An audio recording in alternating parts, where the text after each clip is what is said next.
Las personas con el trastorno por déficit de atención e hiperactividad pueden tener problemas para prestar atención, controlar conductas impulsivas o pueden ser demasiado inquietos.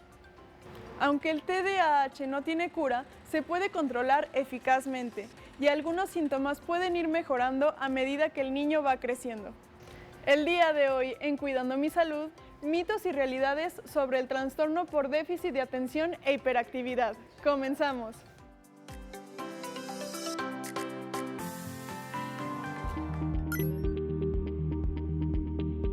Tratamientos.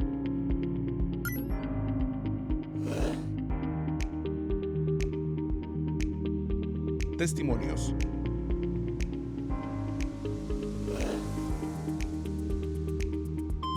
Preguntas.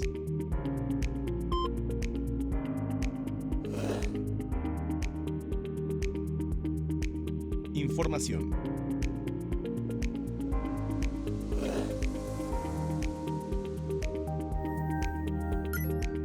Recomendaciones.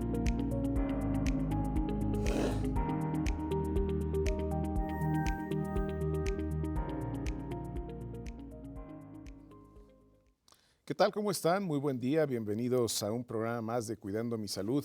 En este miércoles 14 de diciembre del año 2022, el último programa de este año de Cuidando mi Salud. Yo soy Jorge Eric Valencia García, agradeciendo el favor de su atención a este programa que estamos transmitiendo desde la Benemérita Universidad Autónoma de Aguascalientes a través de la señal del canal 26.2 de Televisión Digital Terrestre. Como todos los miércoles me acompaña esta mañana Cristina Díaz. ¿Qué tal, Cristi? ¿Cómo estás? Hola Jorge, buenos días. Muy feliz de estar aquí con ustedes en un programa más y este último programa del año de Cuidando mi Salud. Estoy muy feliz y muy agradecida de poder haber compartido contigo y con nuestros invitados este gran programa que es Cuidando mi Salud. Y hoy, justo para cerrar con broche de oro, nos acompaña un especialista, el doctor Arturo Fernando Berber Rivera. Él es profesor e investigador de nuestra máxima casa de estudios y él nos va a estar explicando durante todo el programa el tema sobre los mitos y realidades sobre el trastorno por déficit de atención con hiperactividad. Buenos días, doctor, ¿cómo está? Muy buenos días, Cristi. Muy contento de estar aquí con ustedes, compartiendo y esperando poder hacer difusión de la salud mental. Así es. Bienvenido, doctor. Muchas gracias. Y bueno, pues que te presentes, doctor. Ya has estado con nosotros en algunas ocasiones, pero bueno, para el público que nos está viendo, que nos platiques dónde hiciste tus estudios, en fin, cómo ha sido esta carrera profesional. Gracias, Jorge. Sí, yo soy originario de la Ciudad de México.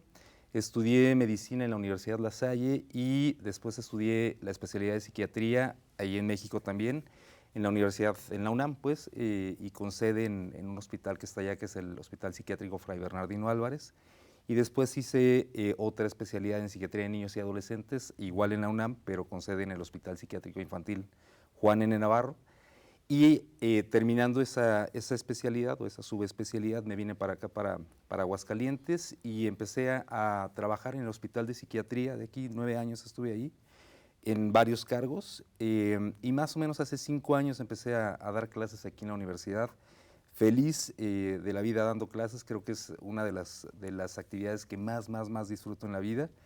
Y además de eso y de investigar un poquito aquí, o de dedicarme un poquito a la investigación aquí, tengo mi práctica privada aquí en la ciudad, en la Torre Médica de SMQ. Ahí estamos en el ejercicio de la práctica privada y con clases aquí en las mañanas. Perfecto, doctor, muchas gracias.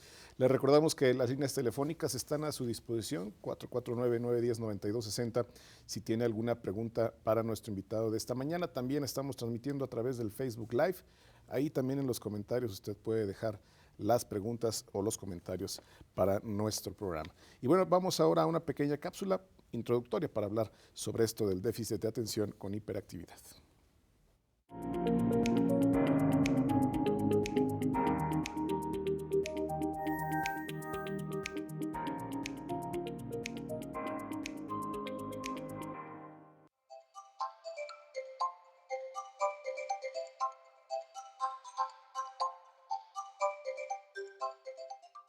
El trastorno por déficit de atención e hiperactividad, TDAH, es uno de los trastornos del neurodesarrollo más frecuentes de la niñez.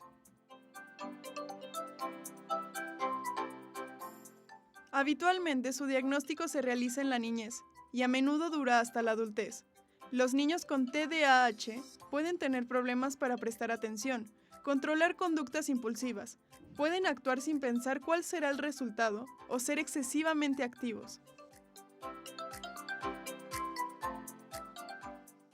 Es normal que a los niños les cueste concentrarse y comportarse bien de vez en cuando. Sin embargo, los niños con TDAH no van dejando atrás esas conductas a medida que crecen. Los síntomas continúan y pueden provocar dificultades en la escuela, el hogar o con los amigos.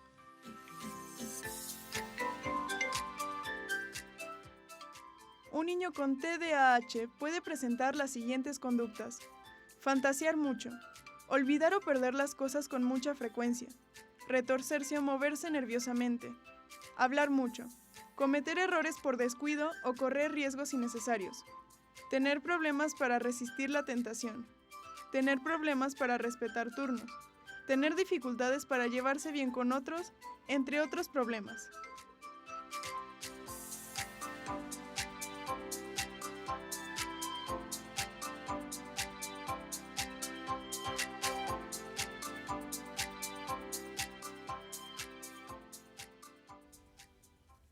Y agradecemos a nuestro equipo de producción por esta cápsula introductoria sobre el trastorno por déficit de atención con hiperactividad. Pero para esto vamos a preguntarle al especialista, doctor Arturo, ¿qué es el trastorno de TDAH? Sí, tiene un nombre larguísimo, por cierto. Sí, de hecho. Cuesta trabajo decirlo y por eso lo abreviamos, el trastorno por déficit de atención con hiperactividad, lo abreviamos así como TDAH. Y es uno de varios trastornos que están en una categoría que se llaman trastornos del neurodesarrollo. Esto implica que hay alteraciones a nivel del sistema nervioso central, de cerebro específicamente, y que estas alteraciones, platicaremos más adelante, están en buena medida determinadas genéticamente. Y que se va a expresar con varios grupos de síntomas, así como el nombre lo dice: déficit de atención, hiperactividad, y hay uno que no está en el nombre, afortunadamente, porque si no sería todavía más largo, que es la impulsividad.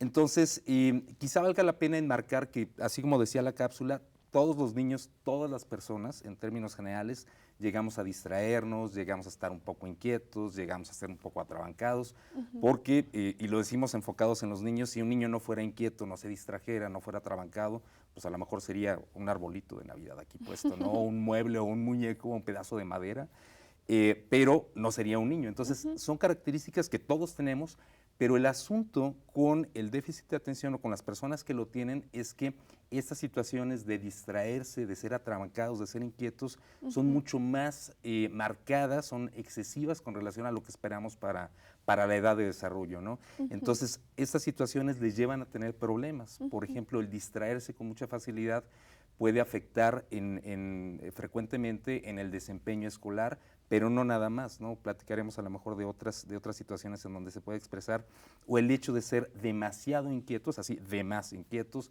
pues les hace tener accidentes, parecer como torpes motrizmente, o el ser muy atrabancados les hace ser muy impacientes, desesperados, no poder esperar turnos, como decía la cápsula, y entonces implica toda una serie de problemas clínicos que van a tener en muchos escenarios, particularmente en la escuela, porque es donde quizá más se hace evidente, pero también en otros escenarios como en la casa o como en actividades de juego.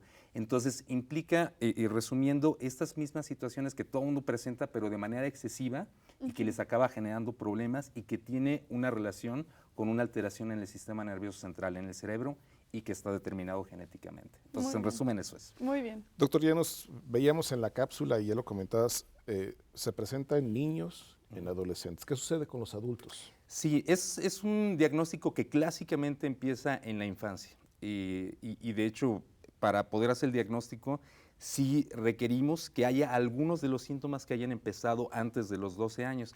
Antes, en clasificaciones previas, se consideraba que tenía que haber empezado antes de los 6 años, pero muchos adultos ya, no sé, 30, 40, 50 años, pues no se acordaban mucho de cómo eran en edad preescolar. Entonces, ahorita los criterios nos dicen que tiene que ser desde antes de los 12 años que haya empezado con manifestaciones. Y es una condición crónica. Esto quiere decir, como sabemos, que no se va a quitar, no se va a curar. Entonces, sabemos actualmente que del 100% de los niños que presentan TDAH, hasta el 60% van a persistir con síntomas en la vida adulta. ¿Qué pasa con el otro 40%? No es que se les quite, ¿no? Pero sí logran controlar lo suficiente estas manifestaciones como para que ya no les genere el problema que mencionábamos hace ratito, en el caso de adultos con el trabajo, con las relaciones de pareja, con la familia, con la economía. Pero va a seguir, o sea, no se va a curar, ¿no? Va a persistir en la vida adulta y 60% de ese 100% de niños que tenían TDA diagnosticado en infancia van a persistir con manifestaciones en la vida adulta. Y valga la pena señalar que más o menos la cantidad de personas que tienen TDA, en el caso de niños se calcula más o menos que anda entre 5, 6, 8% de todos los niños en edad escolar podrían estar cursando con déficit de atención con hiperactividad en cualquier medida, ¿no? Leve, moderado o grave, y eso nos haría pensar que más o menos entre 3 y 4% de adultos estarían cursando con esta condición. Entonces, no es poquito, realmente Claro. es una condición muy, muy frecuente y lamentablemente no siempre diagnosticada. Y como no es una condición así como que sea mortal o que sea como terriblemente grave o patológica, pues mucha gente ni la detecta ni se atiende y no sabe que está sufriendo niños, adolescentes, adultos, de manera innecesaria, ¿no? Porque pues, no se le da atención y no se le da tratamiento. Pero, respondiendo concretamente a la pregunta, persiste en la vida adulta y muy frecuentemente. Doctor, ¿y qué tan frecuente es este trastorno? Y Sí. más aquí en Aguascalientes. Pues la prevalencia es a nivel mundial, y ahí sí no hay distingo entre países, entre estratos socioeconómicos. Más o menos el cálculo es de esto que mencionábamos, ¿no? 5 u 8% de la población escolar, aunque hay incluso preescolares que ya empiezan a dar manifestaciones, ¿no? No es que debute en edad escolar, sino que se hace muy, muy evidente, ¿no? En esta etapa, pero pues desde el nacimiento ya se trae la condición. Entonces, 5 o 8% de los escolares y en el caso de adultos, 3-4% de todos los adultos que tienen algún nivel o algún grado de TDAH. Muy bien. Doctor, ¿cuáles serían en este caso los signos, síntomas que se presentan y que podríamos ver, por ejemplo, en nuestros niños, ¿no? Claro.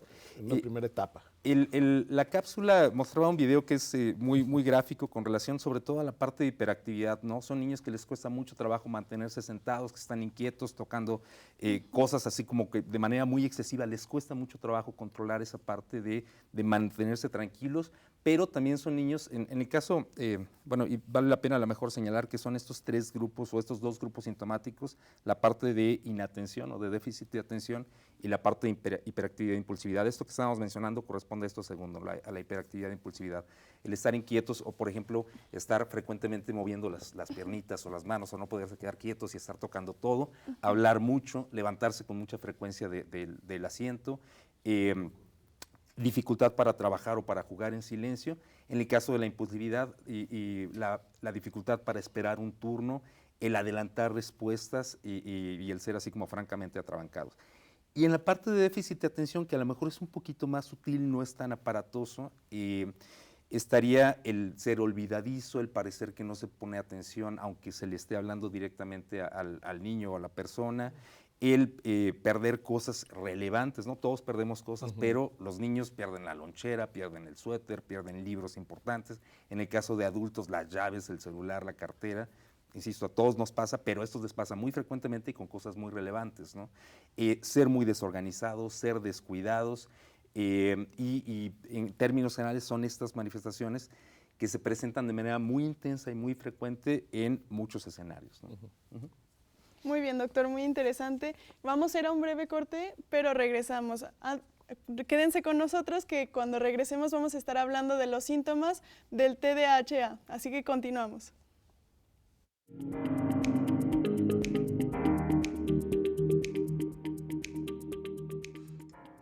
Aunque el TDAH no tiene cura, se puede controlar eficazmente y algunos síntomas pueden mejorar a medida que el niño va creciendo.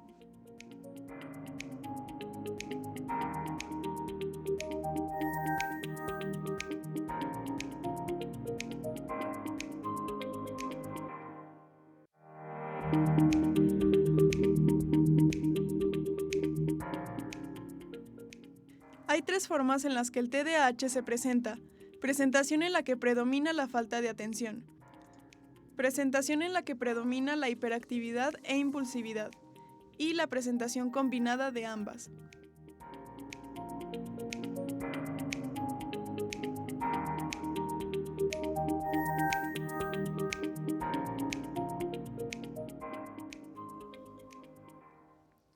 Gracias por continuar con nosotros en Cuidando mi Salud. Y bueno, ahora les vamos a presentar el sondeo que realizamos con la comunidad universitaria sobre esto del TDAH.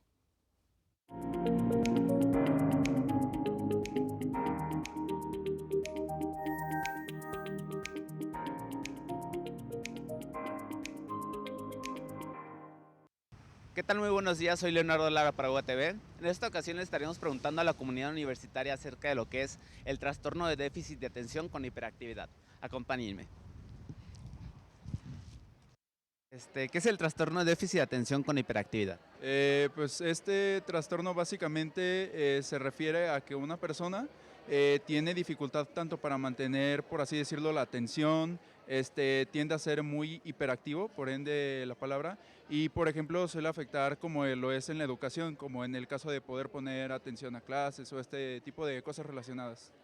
Bueno, es un trastorno que aparece sobre todo en la niñez y puede perseverar hasta la adultez y se caracteriza por déficit de atención y aparte los niños presentan hiperactividad. Pues suele ser un trastorno en el que se presenta como que la persona que lo padece suele tener problemas para la concentración, no puede estar como que tan tranquilo y pues más bien es una alteración a nivel neurológico en el cual pues sustancias químicas que normalmente suelen estar normales para lo que es la conectividad neuronal y la atención en cuestión a las cosas que hacemos o todo eso, pues no se encuentran de manera adecuada en este trastorno. Pues es un patrón continuo de impulsividad, de falta de atención, de hiperactividad que se presenta en las personas y pues puede afectar en su vida diaria y por lo tanto tener pues una baja calidad de vida. Es un trastorno crónico que puede ir desde la niñez hasta la adultez y es la falta para prestar atención. ¿Cómo se puede saber si un niño tiene este problema? Bueno, se puede saber por varias cosas. El niño se va a comportar de ciertas maneras. Por ejemplo, puede no estar prestando atención, o se puede ir cuando están platicando con él, o termina las actividades como de cierta forma, que no es lo normal, que termina primero una y luego deja para el rato otra y así se va. Entonces puede ser eso y como dijo mi compañera, con la impulsividad. Generalmente se puede saber con signos muy claros, como por ejemplo el niño tiene dificultad para aprender en la escuela, no se puede concentrar, todo el día está como que muy activo, entre otras más. Pues normalmente en cuestión de población pediátrica suelen presentarse que los niños no prestan atención en clases, no pueden mantenerse quietos, hablan demasiado o presentan como que pues sí, problemas para la retención de memoria y pues sí, no pueden estarse quietos. Pues yo me imagino que puede ser por el hecho de que tienen falta de atención, no le prestan atención a sus maestros, están inquietos, y pues bueno, eso es como en una idea general lo que podría decir. Por medio de las actitudes o actividades que hace, ya sea que se desplaza de un lado a otro con mayor rapidez o incluso no puede prestar atención con mayor facilidad o su pensamiento y vista está en otros lugares en vez en los que debe de estar. Agradecemos a nuestro equipo de producción por este sondeo para saber si nuestros estudiantes saben sobre este tema del TDAH. Pero para eso vamos a preguntarle al especialista. Doctor, ¿qué considera? ¿Fueron acertadas las respuestas de estos estudiantes? Considero que sí han estudiado. Muy bien. Sí tomaron buena clase 10. Y no son alumnos míos, ¿eh? Entonces sí dieron respuestas bastante asertivas. Parte de lo que señalaban ahorita de cómo se diagnostica, sí es bien importante subrayar que el diagnóstico es clínico, es decir, no se requieren, porque este sí es uno de los grandes mitos, ¿no? Que se requiere electroencefalograma, tomografía, resonancias magnéticas, incluso pruebas psicológicas para poder hacer el diagnóstico. Y si bien hay estudios que nos sirven para descartar otras condiciones o pruebas que nos pueden orientar a ya sea la sospecha o a especificar algunas cuestiones, valga la redundancia, específicas del trastorno, el diagnóstico es por clínica, es decir, es la evaluación del médico o del especialista con relación a la historia clínica, con relación a cómo está viendo al paciente y con relación a cómo ha evolucionado lo que nos hace llegar al diagnóstico. Entonces, ningún estudio, ninguna prueba nos va a hacer el diagnóstico, sino la evaluación directa del médico, del clínico. Doctor, ¿y cuáles son los signos o síntomas que comprueban que un niño tiene TDAH? Y se basa en esto, ¿no? En que haya la presencia de 6, en términos generales dice 6 criterios durante más de 6 meses en 2 o más escenarios, ya sea de la parte de inatención, ya sea de la parte de hiperactividad o impulsividad, o decían también, hay un subtipo que es el combinado, que tiene que tener al menos 6 de inatención y 6 de hiperactividad o impulsividad para poder considerarse.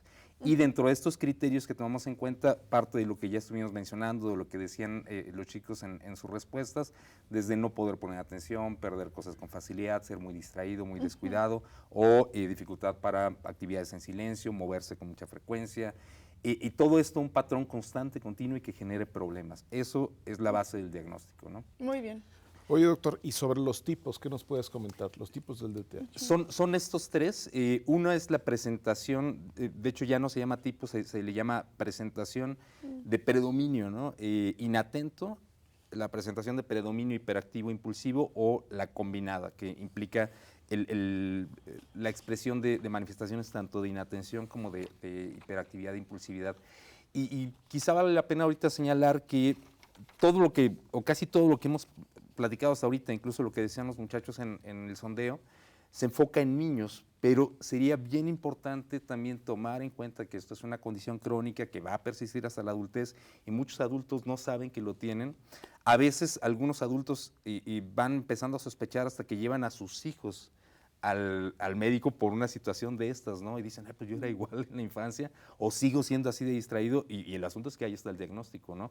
Cuando tenemos, y esto es muy importante decirlo, cuando tenemos un niño con TDAH, la probabilidad de que los papás lo tengan es 50% de probabilidad de que alguno de los papás lo tengan, ¿no? Entonces, sí es bien importante también pensar que esta situación va a persistir hasta la vida adulta, y los que requieren tratamiento o intervención no nada más son los niños, sino también los adultos, ¿no? En cualquiera de estos subtipos que hay o de estas presentaciones, ¿no? Doctor, ¿y qué consecuencias podría tener en un niño tener TDAH? Pues es a múltiples niveles y depende mucho de la intensidad. Como casi todas las enfermedades, esta condición la clasificamos en leve, moderada o grave, y mucho se basa en pues, tanto el número de síntomas que tenga la persona como en el impacto que está teniendo en la funcionalidad, ¿no? Si es poquito impacto más o menos o mucho, ¿no? Y sobre todo los que tienen un TDAH grave, pues sí van a tener consecuencias de primera mano, pues a nivel, en el caso de los niños, a nivel académico, ¿no? Pero no nada más. El ser hiperactivo, el ser muy atrabancado, el ser distraído, pues también les hace tener problemas en la interacción social, ¿no? Y pueden sufrir mucho rechazo porque son muy atrabancados y son muy bruscos, o porque no pusieron atención a las reglas del juego, y entonces dicen, ay, no te juntamos porque tú no sabes jugar con nosotros, ¿no? Y esto va afectando la autoestima. El ser así de inquietos o de atrabancados, pues también les implica muchos regaños, ¿no?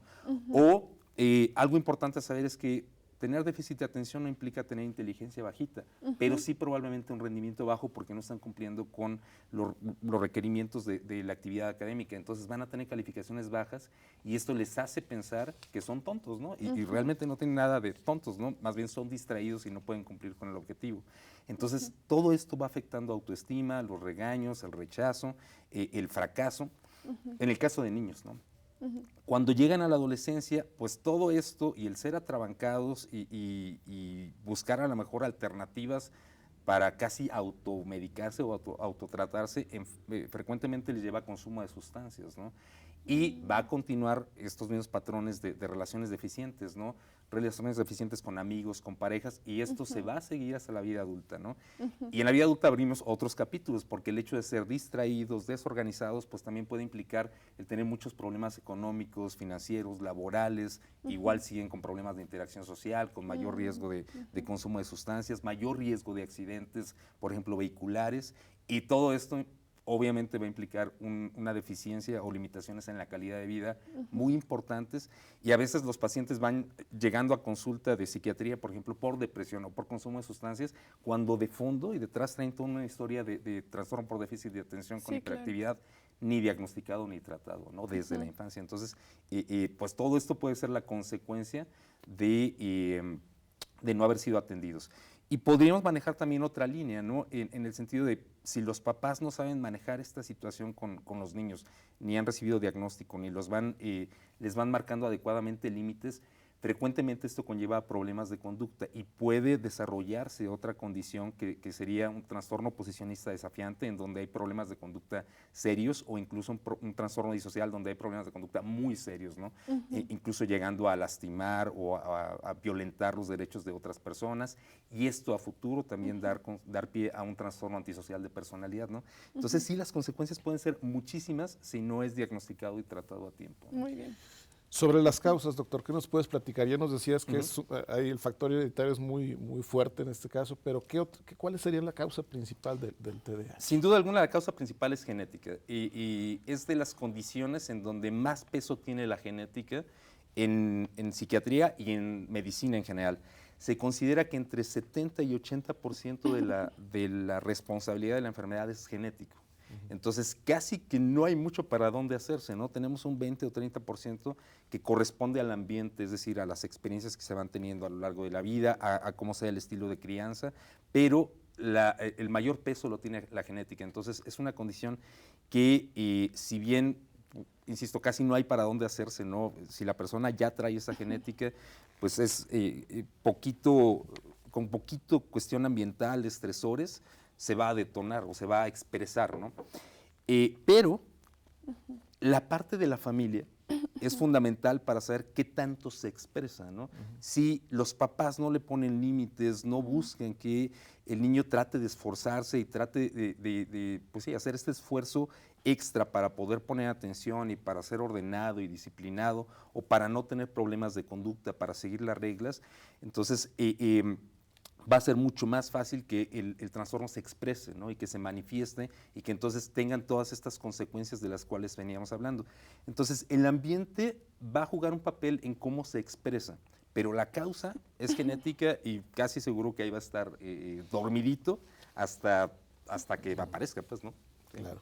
Muy bien. Muy bien, doctor. Entonces vamos a otro breve corte comercial, pero déjenme les cuento que regresando del corte vamos a estar hablando de que ustedes, padres que nos están viendo, van a poder distinguir si su hijo simplemente es inquieto o tiene síndrome o el trastorno por déficit de atención con hiperactividad. Así que quédense con nosotros. Continuamos.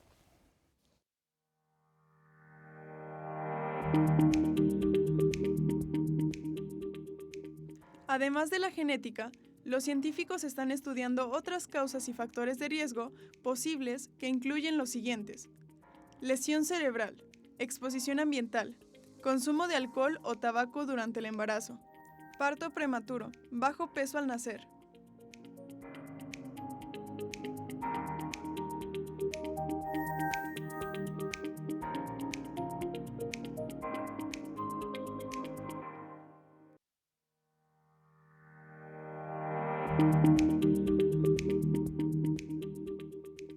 Los resultados de investigaciones no respaldan las opiniones populares que el TDAH se origina por comer demasiado azúcar, ver demasiada televisión, por las técnicas de crianza o por factores sociales y ambientales, como la pobreza o el caos familiar.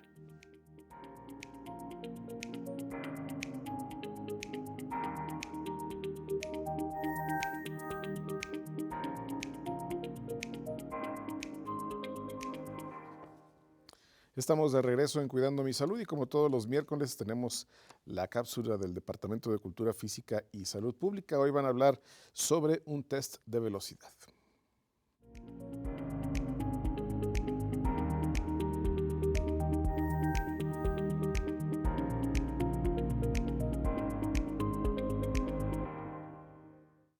Hola, mi nombre es Damaris Hernández, soy estudiante de la licenciatura en Cultura Física y Deporte, y al día de hoy les voy a hablar de test de velocidad.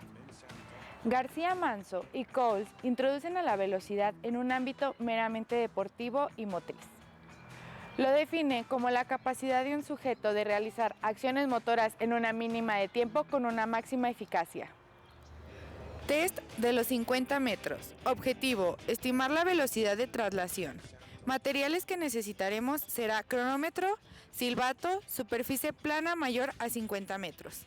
Las indicaciones metodológicas son tomar la medida de los 50 metros, mantener la misma velocidad durante toda la prueba y se necesitarán 2 evaluadores, uno en el punto inicial y otro en el punto final. Posición inicial. Será una pierna al frente ligeramente flexionada y tronco ligeramente inclinado hacia adelante.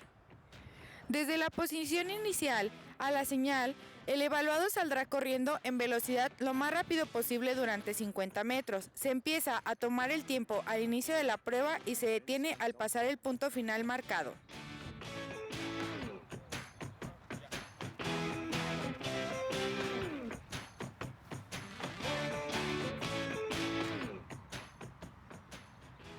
En la siguiente tabla se presentan los valores de referencia, los cuales nos servirán para tener un margen de la condición de nuestro evaluado en base al tiempo obtenido. Test de 10 por 5 metros. Objetivo: estimar la velocidad de desplazamiento y agilidad del individuo. Necesitaremos una superficie plana mayor a 5 metros, cronómetro, cinta métrica, conos y silbato. Indicaciones metodológicas: medir la superficie plana a 5 metros y marcarla con conos al punto A y punto B. El evaluado deberá tocar cada punto para asegurarnos que recorre la distancia correcta. También se tendrá que mantener la mayor velocidad posible y se completa una repetición del ejercicio tras realizar ida y vuelta completa. Posición inicial. El evaluado estará de pie detrás del punto de inicio o punto A en dirección al punto B, lo cual estará situado a 5 metros. A la señal del evaluador, este saldrá corriendo lo más rápido posible hacia el punto B y tocará el cono que se encuentra en dicho punto. Inmediatamente realizará un cambio de sentido en su carrera para desplazarse hacia el punto A, el cual tocará al menos con la mano. Se realiza el recorrido ida y vuelta en un total de 5 veces, teniendo en cuenta que en el último desplazamiento deberá atravesar el punto inicial, siendo entonces cuando se detiene el cronómetro. En la siguiente tabla se presentan los valores de referencia, los cuales nos servirán para obtener un margen de condición de nuestro evaluado en base al tiempo obtenido.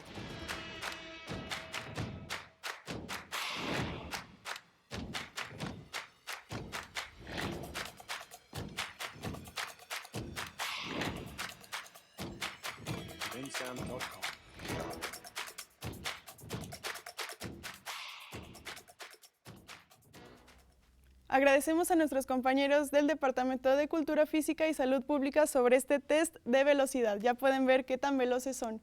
Pero bueno, continuando con las preguntas que estábamos haciendo con el especialista, le preguntábamos al especialista para nuestra audiencia, los padres que están viendo el programa, ¿cómo pueden distinguir si sus hijos son simplemente muy activos o inquietos o tienen TDAH?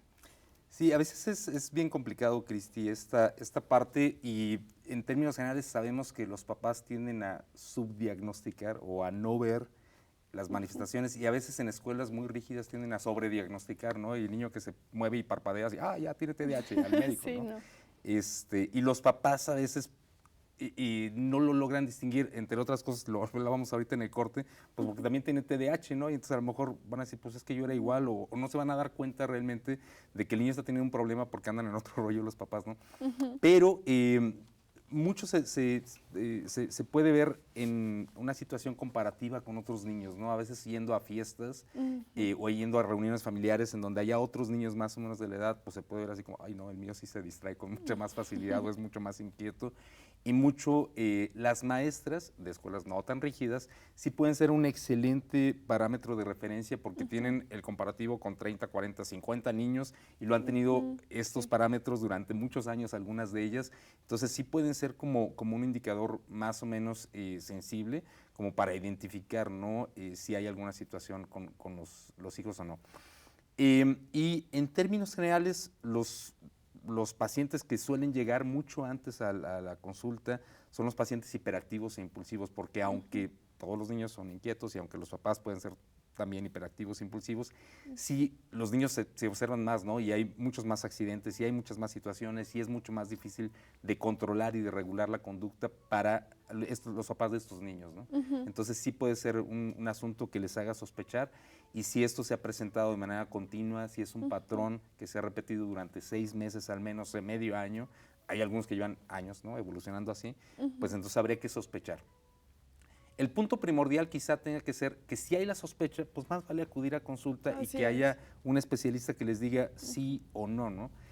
El ir a consulta, a veces el temor es, voy a consulta y voy a salir con medicamento. No, el ir a consulta es a que le den a uno un punto de vista especializado y se pueda hacer un diagnóstico y una intervención a tiempo, o que le digan a uno todo está bien, ¿no? Tranquilo. Exacto. Y no pasa nada y vamos a mantener vigilancia nada más, ¿no? Muy bien, muchas gracias. Oye, doctor, ya diagnosticado, ¿cuál es el tratamiento que se sigue con estos niños, con estos adolescentes? Depende mucho, como todo en medicina, de la intensidad, ¿no? O como casi todo en medicina. Si es un asunto leve, pues generalmente no recomendamos el uso de medicamentos, porque pues no han demostrado superioridad cuando es un asunto leve a otras intervenciones como psicología. Particularmente hay una intervención que tiene mucha evidencia científica, que es la terapia cognitivo-conductual. A veces la intervención específicamente con los papás para que tengan estilos de crianza positivos, que les ayude a ellos a manejar mucho mejor la situación en casa, y con eso puede ser a veces no más que suficiente, pero sí suficiente como para que estén mejor las cosas. Cuando se trata de situaciones que están en intensidad moderada o grave, sin duda alguna los medicamentos son la intervención de primera elección, aunque no obligatoria, ahorita aclaro esto, pero sí la intervención que más efectividad ha tenido, sin descuidar también la otra parte, de enviar a psicología y de que el paciente y la familia estén en intervención psicológica para mejorar los estilos de crianza y para desarrollar herramientas que le permitan a la persona compensar. Pero los medicamentos son superiores a cualquier otra intervención, ¿no? Y hay algunas intervenciones complementarias, como por ejemplo, nos decía en alguna viñeta que los alimentos no han demostrado ser responsables del TDAH, pero sí es importante que la persona tenga una buena alimentación, como un estilo de vida saludable, ¿no? La actividad física, ahorita que aparecía la cápsula, importantísima la actividad física para todas las personas que tienen trastorno por déficit de atención con hiperactividad, y no tendría que ser poca, más o menos la recomendación actual es entre 45 y 60 minutos de actividad física diaria intensa, todos los días de la semana, ¿no? En general, cuidar el sueño también es muy importante, porque si a cualquiera de nosotros que no tenemos o creemos no tener TDAH nos puede afectar una desvelada, a estas personas les puede afectar muchísimo más, y cuidar también situaciones de estrés, que no haya un exceso de estrés para la persona. Todo esto sería importante, cuidarlo, y a veces decimos, ay, no, nada, me van a dar medicamento. No, realmente hay que hacer todo un cambio en el estilo de vida, y además medicamento y además psicología. Decía yo, no es obligatorio, porque si la familia no está de acuerdo en iniciar medicamento, pues no se inicia, ¿no? No se puede forzar ni a un paciente ni a papás de paciente a tomar medicamento cuando no están de acuerdo. Pero sí habría que hacer conciencia y hacer un trabajo, decimos, de psicoeducación, ¿no? De decir, bueno, respetamos que no quiere empezar con medicamento, que vayamos a empezar con todo lo demás, pero sí hay que poner un plazo, porque la disfunción, así como lo mencionábamos hace ratito, puede ser mucha, y el que va a estar sufriendo es el paciente o el hijo, ¿no? Por la negligencia o por el rechazo a tomar medicamentos. Entonces, no es obligatorio, pero sí valdría la pena señalar que hay consecuencias y poner un plazo para decir, bueno, vamos a ver si en este plazo las intervenciones adicionales están funcionando, y si no, hay que volver a contemplar el medicamento, ¿no? Eso sería un caso obviamente muy extremo, ¿no?, de TDAH. Sí, claro. Y sí habría que señalar de una vez que ninguno de los medicamentos para TDAH es un medicamento grave, que no son drogas, ¿no? Yo siempre bromeo con los papás, les digo, es droga si no la pagan, ¿no? Pero no va a generar una adicción o una dependencia, y el beneficio de estar en tratamiento supera por mucho a las molestias que puede llegar a tener un paciente. Todos los medicamentos, lo sabemos, pueden tener efectos secundarios, y en el caso de los medicamentos para TDAH a veces bajan un poquito el apetito, a veces generan un poquito de dolor de cabeza, molestias gastrointestinales, pero nada habitualmente supera todos esos beneficios de poder controlar, no curar, pero poder controlar toda esa disfunción que venía arrastrando la persona, y lo vemos en pacientes que están bien tratados, cómo cambia la calidad de vida de manera drástica, ¿no? Doctor, ahora sí vamos con las preguntas de mitos y realidades. ¿Los padres tienen la culpa del TDAH y es verdad que el diagnóstico es poco fiable? ¿El diagnóstico en qué sentido? No, bueno, en pues, general. en general. Los papás tienen la culpa, sí y no.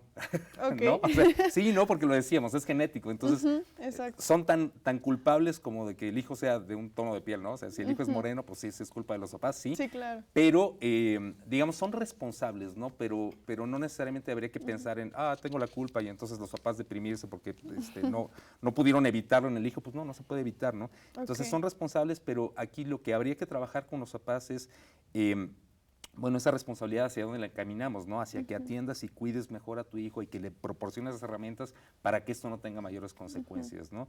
Y el diagnóstico es fiable si lo hace un clínico que está suficientemente preparado, ¿no? Sí, claro. Hay muchísimos charlatanes en el área de salud mental y ahí hay que tener cuidado, pero si es un especialista o un médico que está certificado, que está capacitado, el diagnóstico es fiable, incluso por encima lo decíamos hace rato, no hay estudios diagnósticos, no hay electroencefalogramas, tomografías, el diagnóstico es por clínica y la clínica ha demostrado ser muy fiable en la mayor parte de los casos cuando se trata de personas experimentadas. Muy bien. Tenemos que hacer otra pequeña pausa, pero regresamos con los mitos y realidades sobre el TDAH. Quédese con nosotros aquí en Cuidando mi Salud.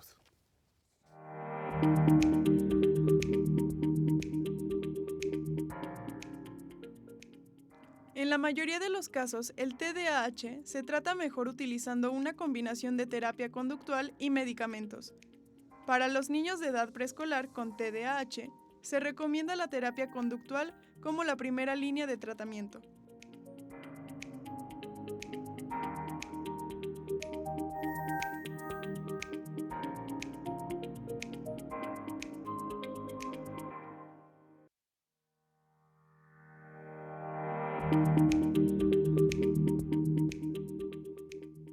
Decidir si un niño tiene TDAH es un proceso de varios pasos. No hay un único examen para diagnosticar el TDAH, y hay muchos otros problemas, como la ansiedad, la depresión y ciertos tipos de trastornos del aprendizaje, que pueden presentar síntomas similares.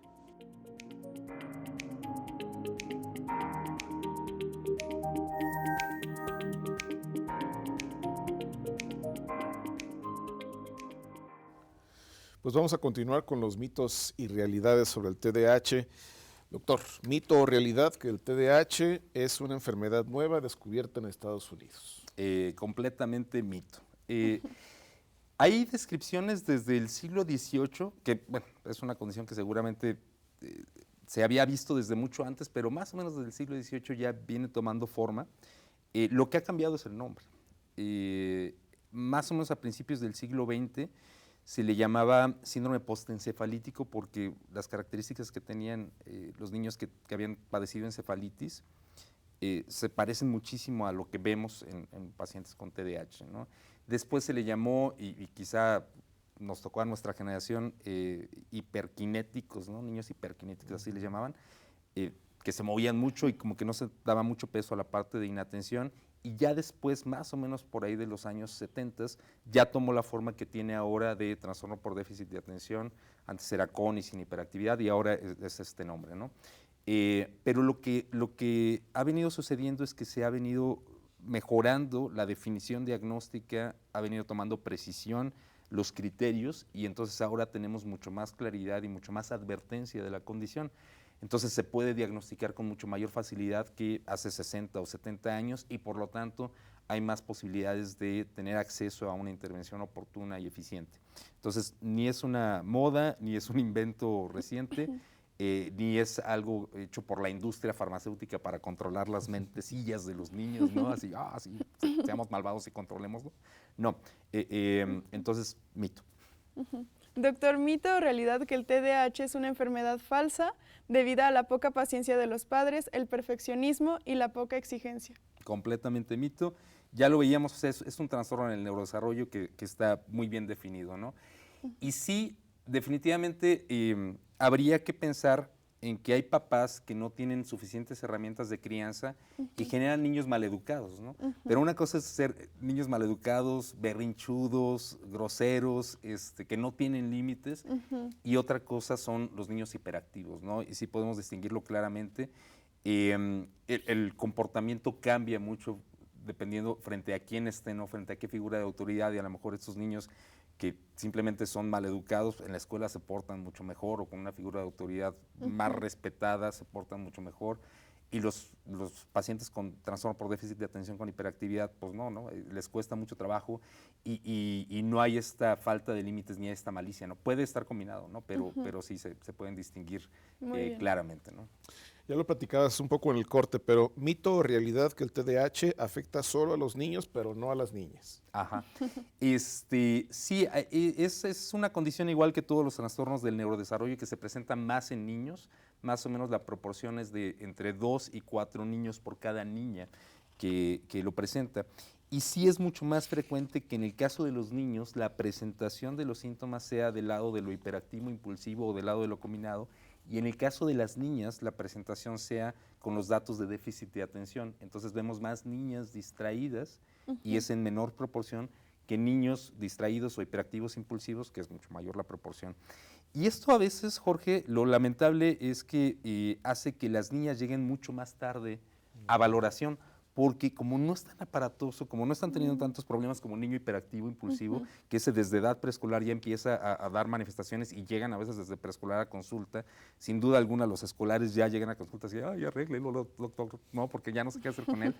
Y las niñas como no dan tanta lata y el problema es más así como, se distrae, es muy fantasiosa, va mal en la escuela y dicen, bueno, pues es que no le echa ganas, tiene problemas de aprendizaje, tardan mucho más en llegar al diagnóstico. Entonces es mucho más frecuente en niños, varones pues, que en niñas, y es mucho más frecuente que en niños se presente como hiperactivo impulsivo y en niñas mucho más frecuente como inatento. Doctor Arturo, ¿mito o realidad que el TDAH lo debe diagnosticar un neurólogo o neuropediatra? Mito y no tan mito, o sea, los neuropediatras están capacitados porque finalmente es la misma área de trabajo, ¿no? El sistema nervioso central, el cerebro. A veces las limitaciones que hemos detectado de los neuropediatras es que no ven como todo el contexto a veces de lo emocional o de la situación de crianza, para lo cual en muchas ocasiones estamos un poquito más sensibilizados los psiquiatras, ¿no? O los psiquiatras de niños y adolescentes. Entonces, realmente cualquier médico podría hacer el diagnóstico de TDAH, pero así como la epilepsia, pues la va a diagnosticar mucho mejor un neurólogo, ¿no? El TDAH consideramos que lo va a diagnosticar y a tratar mucho mejor un psiquiatra, ¿no? Muy bien. Mito o realidad que el TDAH debe de tratarse sin medicación, porque los fármacos son peligrosos, ya lo habíamos platicado un poquito esto, y porque producen adicción. Claro.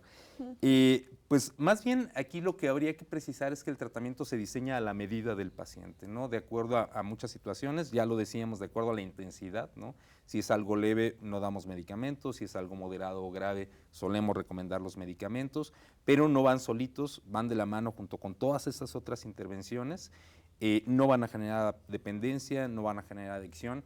Sí hay pacientes que, lo mencionábamos al principio y vale la pena ahorita retomarlo, esta es una condición crónica, no se va a quitar, ¿no? Y habrá pacientes que es tan grave el trastorno que van a requerir el apoyo del medicamento, porque en cuanto reducimos y retiramos el medicamento regresan los síntomas y la disfunción, y entonces el paciente va a estar mejor tomando el tratamiento y controlando sus síntomas que sin él.